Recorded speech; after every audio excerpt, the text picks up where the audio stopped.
تفضل يا أخي العزيز. شرف.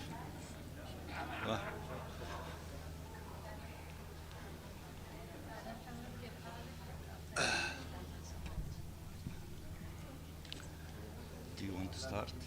Yes, okay, no problem. Okay. Yes. Thank you.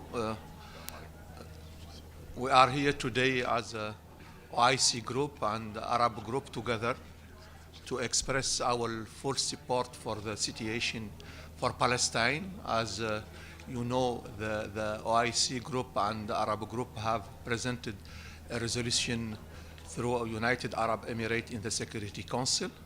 This resolution demands the immediate humanitarian ceasefire.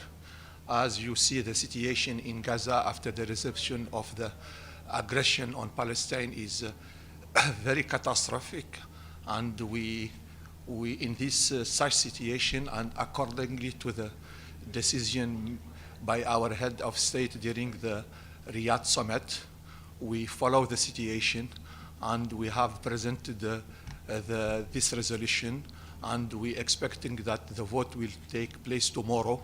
And we are here 57 representatives of OIC group to show our support and to demand again the Security Council to take his responsibility in maintaining the peace and security at the international level. I'm going right now to give the floor to Ambassador Riyad to give more detail, and you have opportunity to raise a question. You have the floor, Ambassador. Thank you very much. Thank you very much, Brother Sidi Muhammad, the chair of the OIC, the ministerial one for a whole year, for calling for this meeting. And as you see, as we told you yesterday, this growing support, not only the Arab group and the OIC group, but there are also with us members of the leadership of the Committee on the Exercise of the Inalienable Rights of the Palestinian People, as we are enlarging this international coalition in solidarity with the Palestinian people during these difficult times of this barbaric aggression against our people, particularly in the Gaza Strip. As we told you yesterday that we were putting the final touches on a draft resolution, that exercise was completed yesterday, and our ideas were intertwined with the very important, courageous letter of the Secretary General in which he invoked using Article 99 before the Security Council.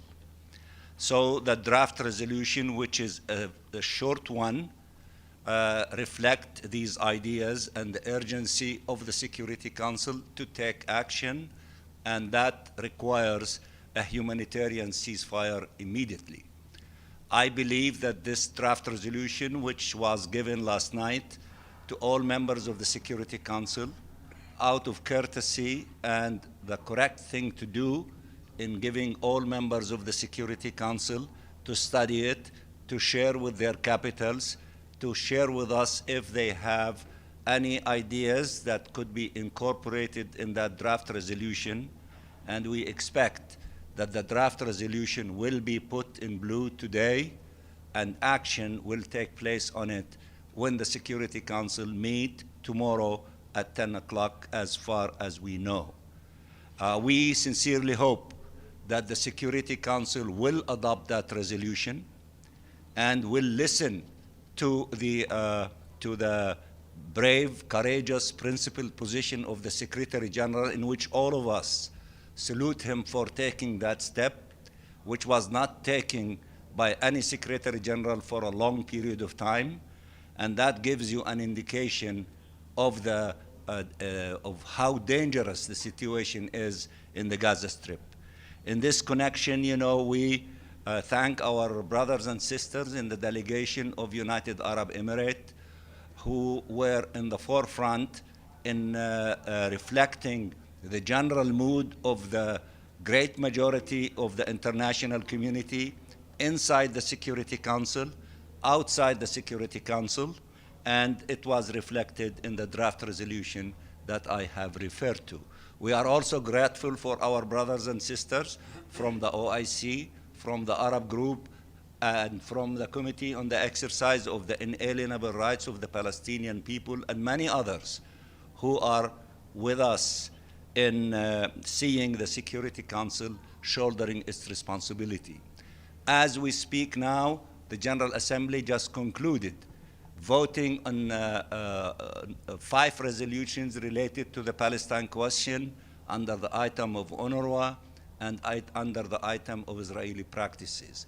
On the average, the votes increased on each resolution in comparison to last year by about 10 votes. We appreciate the sentiment from the General Assembly in showing empathy, solidarity, and support to the Palestinian people during these difficult times in the Gaza Strip, particularly the issue of refugees. The 3 resolutions related to the refugees received high number of votes on the 160 on the higher level of these votes. So that this is the reality that we are going through. We hope that the Security Council tomorrow to adopt that resolution and to begin the process of enforcing it, as to follow the need to implement also Resolution 2712. I'm sure that we will speak to you again tomorrow on the results of the action, and we hope a successful action by the Security Council. We are also grateful to our brothers in Egypt who are playing a key role in allowing for the hundreds of trucks now, and we need more, to enter the Gaza Strip for providing to our civilian population in the Gaza Strip. The number of killed are now in excess of 17,000 Palestinians, and killed and injured around 65,000. A large number of them, 70% of them, are women and children. This is something that is so disgusting and disgraceful, to see this large number of children being killed, more than any other conflict since the creation of the United Nations. This abhorrent behavior by the savages in the leadership of the State of Israel, who should be held accountable for their crimes, as we are debating in the Assembly of State Parties to the ICC from the beginning of this week, in which we raised these issues, that in certain areas, warrants of arrest for those who were involved in issues from the point of view of the ICC, but we do not see yet a single warrant of arrest of those who are committing these crimes, whether against children, or the crime, of settlements, or the crime of the complete destruction and collective punishment against 2.3 million Palestinians in the Gaza Strip. This is the state of affairs. We are also grateful for our brothers and sisters in Qatar, who played a very important role in the exchange of hostages and prisoners, and we hope that they can continue in this effort. We know that those who are in prison, I can speak about the Palestinian side, and I'm sure that it is also the same feeling on the other side. People would love to see their loved ones to be freed from captivity, from imprisonment. We have close to 8,000 Palestinians who are in prisons, thousands of them with the illegal administrative detentions, and we want them to be freed, and we want them to be freed now so that they can join their loved ones. So in this collective effort, we also appreciate the work and the determination of all officials of the United Nations, including Lynn Hastings, which we salute her for her outstanding work, and we side with her boss, Mr. Griffith, who said he is proud of working with her, and we support all those who are taking principal position from the international community, from the UN staff, in catering to the needs of the millions of Palestinian civilians, including 50% of them who are children. If somebody wants us to say something in Arabic, I will, but I will stop here with English. ممكن أسأل؟ عندي سؤالين. اسمي ابتسام عازم، العربي الجديد. سؤال أول لصحيفة العربي الجديد. السؤال الأول لسعادة سفير جامعة الدول العربية، هل ممكن أن تشرح لنا أكثر الخطوات التي ترغب الدول العربية اتخاذها للضغط على الولايات المتحدة من أجل أن توقف مثلا تقديم الأسلحة، من أجل أن توقف دعمها لإسرائيل؟ والسؤال الثاني لسعادة السفير المصري، هل لكم أن تشرحوا لنا لماذا لا تدخل مساعدات من رفح، لا يدخل ما يكفي من المساعدات من رفح إلى غزة؟ شكرا. By the way, the Egyptian ambassador is the chair of the Arab Group for this month. So, well, yeah, thank you. شكرا جزيلا على السؤال. والجامعة العربية لم تتوقف يوما عن دعم القضية، سواء كان من ساعة لما أصدرت القرار اللي في يوم 11 أكتوبر، القرار الاجتماع الوزاري الطارئ اللي طلبته فلسطين، أو من القمة العربية الإسلامية المشتركة التي عقدت يوم 11 نوفمبر، واللي انبثق عنها اللجنة الوزارية التي تزور واشنطن اليوم وتلتقي مع الإدارة الأمريكية لبحث كافة خطوات وقف هذه المجزرة الدموية التي تقوم بها إسرائيل ضد الشعب الفلسطيني، سواء كان في غزة أو في أراضي أخرى من الأراضي المحتلة. بالطبع الجامعة العربية هنا بتعمل مع المجموعة العربية بقيادتها، سواء كان الشهر الماضي برئاسة ليبيا، الشهر الحالي برئاسة مصر، والشهر القادم برئاسة البحرين إذا ما اضطرينا إلى ذلك، ونقوم بكافة المجهودات وبننسق مع وفد فلسطين بالكامل فيما يتعلق بالتحركات المطلوبة. الضغط على الولايات المتحدة يتم من خلال استخدام الآليات الموجودة في الأمم المتحدة. الأمين العام فتح لنا هذا الباب بخطابه الذي قدمه إلى رئيس مجلس الأمن بموجب المادة 99 من الميثاق. مشروع القرار العربي الإسلامي المطروح أمام المجلس يستند إلى هذا النص في ميثاق الأمم المتحدة، ويستند إلى خطاب الأمين العام، ويحظى بدعم دولي كبير ليس فقط من المجموعتين العربية والإسلامية، وهناك دعم أوروبي كبير جدا في هذا الموضوع، هناك دعم آسيوي ودعم لاتيني وغيره ونأمل أن تكون الرسالة واضحة، وأن تسمح القوى الكبرى بأن يمر هذا القرار باكر، حتى لو امتنعوا فقط. مجرد امتناعهم عن التصويت على هذا القرار هيعطي إشارة المناسبة ردا على الرسائل المتتالية التي بتسلم إليهم من المجتمع الدولي بقرار الجمعية العامة ب 122 صوت، بالقرار 1712، بغيره من القرارات التي عمالة بتصدر من الأجهزة الفرعية. وبالتالي نتطلع أن تثمر كل هذه الضغوط عن تغير في الموقف الأمريكي. ألا ترون أن على الرغم من أهمية الخطوات الدبلوماسية التي يتم اتخاذها هنا، وهي مساعي جبارة ومهمة جدا، ولكن ألا ترون أن هذا غير كافي، وأن هنالك حاجة لضغط أكبر من العواصم على الجانب الأمريكي والأوروبي لوقف؟ أنت أجبتي على السؤال بنفسك. من العواصم هناك قرارات تصدر تلتزم الجامعة بتنفيذها. القرارات العربية الإسلامية يجري تنفيذها بمنتهى القوة وبقوة دفع قوية جدا جدا جدا. ما لم يرد في هذه القرارات يتم اتخاذه عن طريق العواصم، وجامعة الدول العربية غير مسؤولة عن ما يجري في العواصم. شكرا. بداية استجابة للسؤال اللي استفسرتي حضرتك بخصوص انسياب المساعدات عبر معبر رفح، يعني أود أن أؤكد أمام الجميع أنه معبر رفح منذ 7 أكتوبر إلى هذه اللحظة من الجانب المصري مفتوح، إنما هناك حالة سلطة قائمة بالاحتلال في منطقة عمليات حربية وحرب مستعرة، عدوان على أشقائنا وأهالينا في الفلسطينيين في غزة.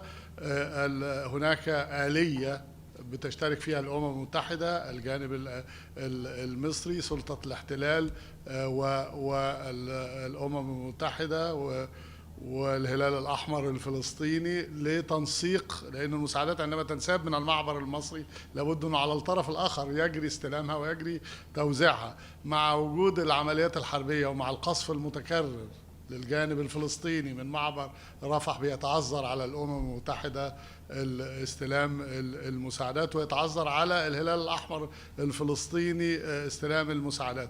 لذلك الغرض تحديدا وإدراكا بأن السلطة القائمة بالاحتلال هناك بعض العراقيل والتعطيل لانسياب المساعدات، المجموعة العربية والإسلامية أعدت مشروع قرار خصيصا لتسهيل انسياب المساعدات بصورة منتظمة. نتحدث على تفعيل كافة المعابر. الأشقاء في دولة الإمارات العربية المتحدة بيقوموا بدور بارز للغاية طوال ال10 سنوات. مشروع القرار في طور الإنهاء وينتظر الدفع به للتصويت مطلع الأسبوع المقبل إن شاء الله. شكرا. دعوني أن أقول thank you. We have a delegation of 8 ministers, Arabs and Muslims, that was established as a result of the summit that took place in Riyadh. And they are currently in Washington, D.C. And that delegation is headed by the Foreign Minister of Saudi Arabia. And in this connection, I would allow my brother from Saudi Arabia to say a few words about this issue and perhaps other issues. Thank you, Ambassador Riyad. Just would like to inform you that the delegation headed by the Foreign Minister of Saudi Arabia arrived in Washington this morning. They are going to have meetings with members of the Congress as well as meetings with the U.S. administration, namely the Foreign Minister, and also they would, push for accepting the resolutions presented by the Arab Group yesterday, and we are hoping that the United States will allow this resolution to be adopted by the Security Council tomorrow. Thank you. Okay, I think that. تفضل. Yes. Ambassador, we've seen at every Security Council meeting the Israeli ambassador discredit the work of the UN. Given that the decision for a ceasefire mainly is in their court, how would you like to see this body address their comments, and do you think there's any value for your group to address their comments? Well, we will not dignify ourselves, to respond to the very irresponsible and disgusting behavior of the representative of the State of Israel. He is a member of the United Nations. He has to respect his obligations reflected in the Charter of the UN, and he doesn't, and we leave it to the international community to deal with him as such.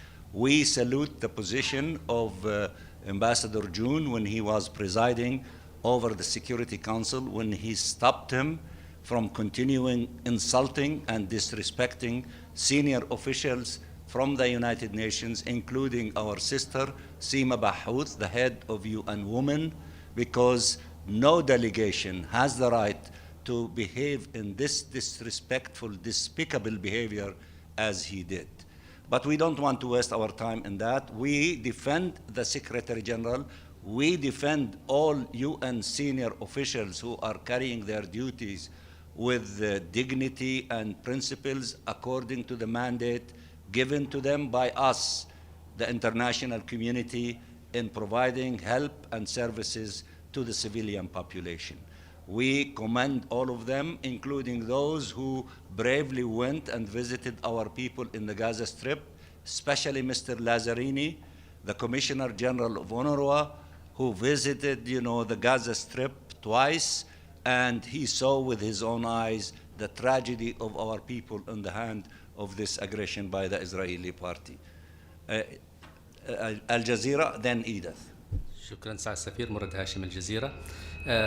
نريد أن نعرف تفسيركم لما يعنيه تفعيل المادة 99 من ميثاق الأمم المتحدة، وما الذي تتوقعونه من مجلس الأمن في ضوء تفعيل الأمين العام لهذه المادة.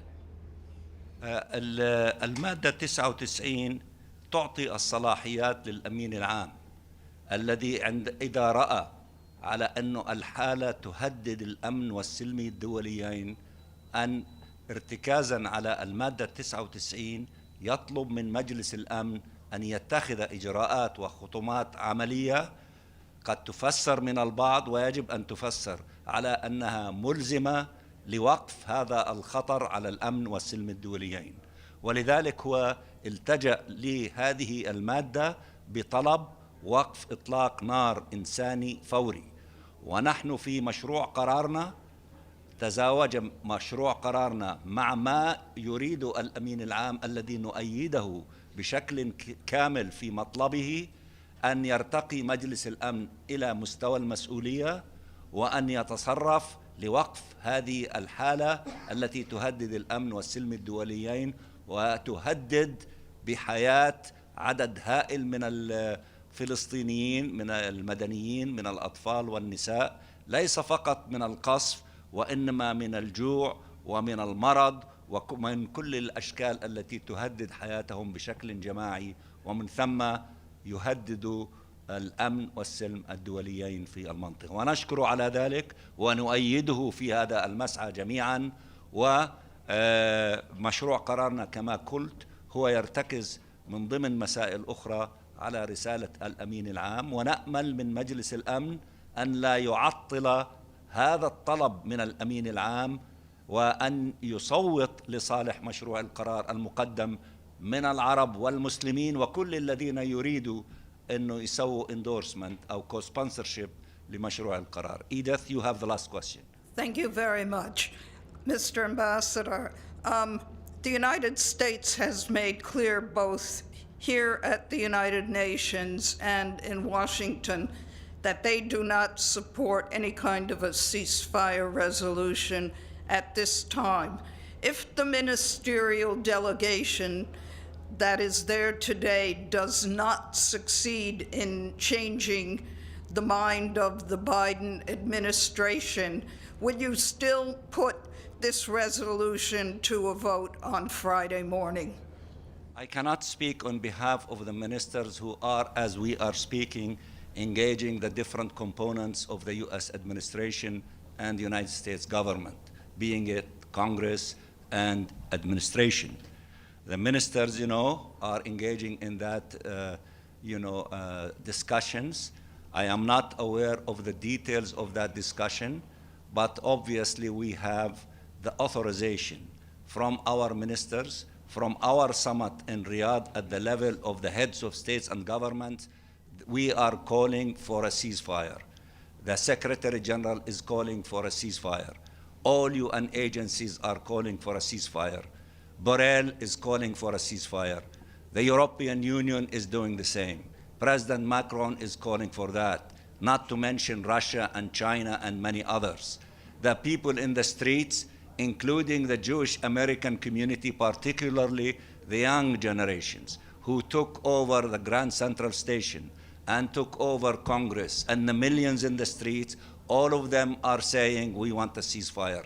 So those, if they do not listen to this massive call from all corners of globe to ceasefire, including an article I read today in the New York Times in which a family, a Jewish American family, the parents are in Tel Aviv, their daughter is at the University of California. She is telling them, I am puzzled, why are you not agreeing to a ceasefire to stop the killing and to save lives? So even that argument was reflected within members of that Jewish American families, the parents versus the younger generations, over this issue. It's a one full page article in the New York Times. I'm sure that you've seen it. If not, please see it, so that those who are opposing the ceasefire are among the very small minority. Those who are supporting the ceasefire to save lives, the lives of children, the lives of civilians, lives of children is precious. So any effort to save their lives is in line with humanity. Any effort not to save their lives is in contradiction with humanity. So therefore, what we are asking for, and I hope that the argument of our minister is very powerful, I'm sure it is, in favor of saying that we want to save lives, we want to have a ceasefire. We are with the Secretary General in calling for a humanitarian ceasefire, and I hope that the Security Council will succeed tomorrow. If we do not succeed, we have other options available to us. We will share them with you tomorrow. Thank you very much for being with us.